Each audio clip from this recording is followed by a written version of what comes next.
Buenas tardes, mi nombre es Jerusalén Antúnez Pinto y soy alumna de la Universidad Primera de Castilla y esta tarde voy a explicar la tendencia pulmonar al colapso para la asignatura de anatomía. Muy bien, aquí tengo representado un pulmón que fisiológicamente está en buenas condiciones y un pulmón un poquito más pequeño que ha sido colapsado, ha sido obstruido, comprimido. Y la caja torácica se concentra dentro de la caja torácica. Bien, ¿por qué está comprimido ese pulmón? Ese pulmón está comprimido porque ha sido víctima de un colapso pulmonar. ¿Por qué se produce un colapso pulmonar? El colapso pulmonar se produce pues a consecuencia de fracturas en costillas, procedimientos médicos, heridas de arma blanca, pero fisiológicamente los causantes son la tensión superficial y las fibras elásticas que se encuentran en el interior de los pulmones. Bien, pero nosotros nos vamos a centrar en la tensión superficial. Vale. Este procedimiento se lleva evidentemente dentro del alveolo. Se produce dentro del alveolo, el alveolo está dentro del pulmón, pero en este caso lo hemos sacado fuera para verlo mejor. Bien, el alveolo pulmonar está compuesto por neumocitos tipo 1, neumocitos tipo 2, que son los que están representados en rojo, son los encargados de sintetizar el surfactante, del que posteriormente vamos a hablar, y no olvidar que hay una fina capa que es la que mantiene el aire dentro del alveolo. Bien, histológicamente vamos a extraer una porción de la pared alveolar. Nos la traemos aquí fuera, en grande, y la vamos a representar en una bañera, una balsa de agua, compuesta por, como me he comentado, de moléculas de agua.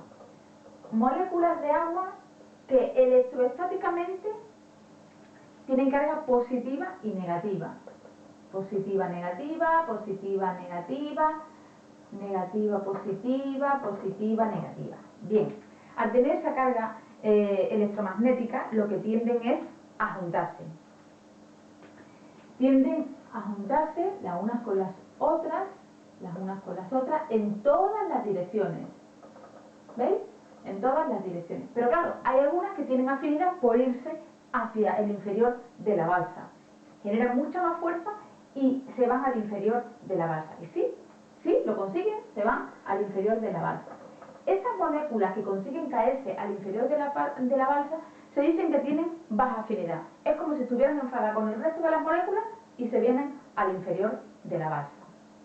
Bien, pero arriba siguen generándose tendencia a juntarse. Bien, pues, ¿qué ocurre cuando las moléculas de agua que consiguen venirse al inferior de la superficie? ¿Qué ocurre en el lecho, digamos, o en la parte alta de la superficie del agua? Pues lo que existe es que dejan más espacio entre las moléculas. Bien, vamos a ver.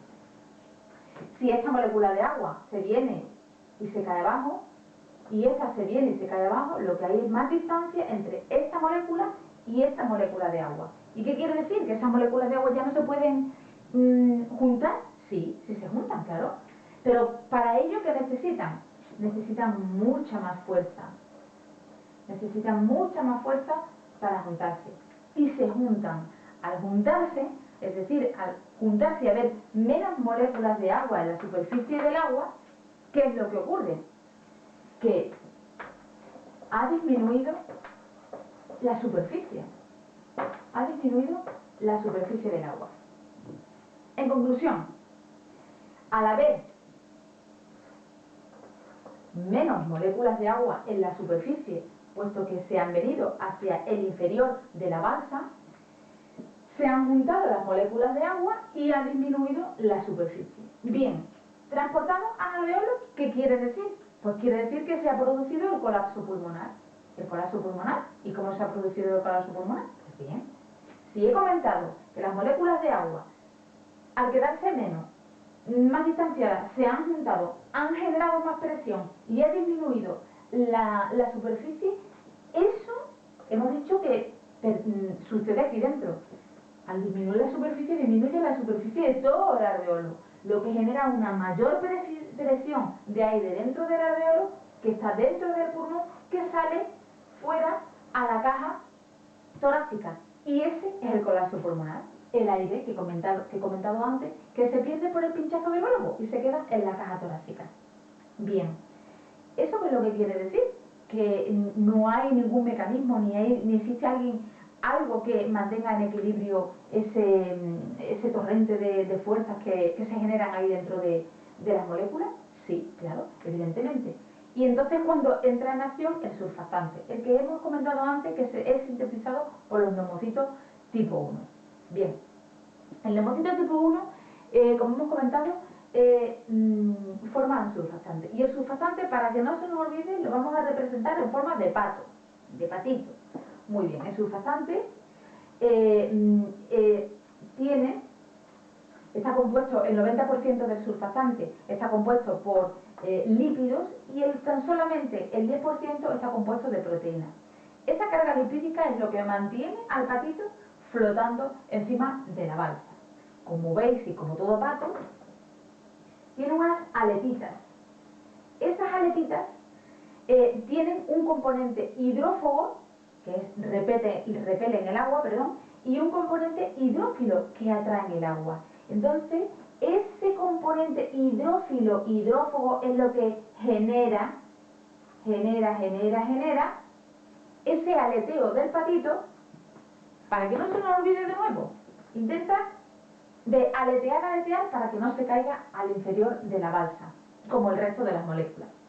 Entonces, ese aleteo que produce el patito, que lo vamos a representar aquí arriba, para que no se nos olvide,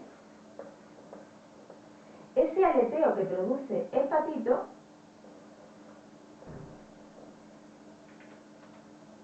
consigue que las moléculas que se vinieron acá debajo se vuelvan hacia arriba. Y en conclusión, mantiene en equilibrio de nuevo todo el desorden que había generado anteriormente las moléculas de agua que se habían depositado en el inferior de la balsa. Conclusión, ¿qué quiere decir esto? Pues quiere decir que existe un componente, siendo el surfactante, que es el surfactante el que se trata de mantener en equilibrio para que no ocurra el colapso pulmonar. Es decir, intenta de conseguir una superficie extensa para facilitar el intercambio de gases y la función pulmonar. Pues muy bien, eso es todo. Muchísimas gracias y buenas tardes. Adiós.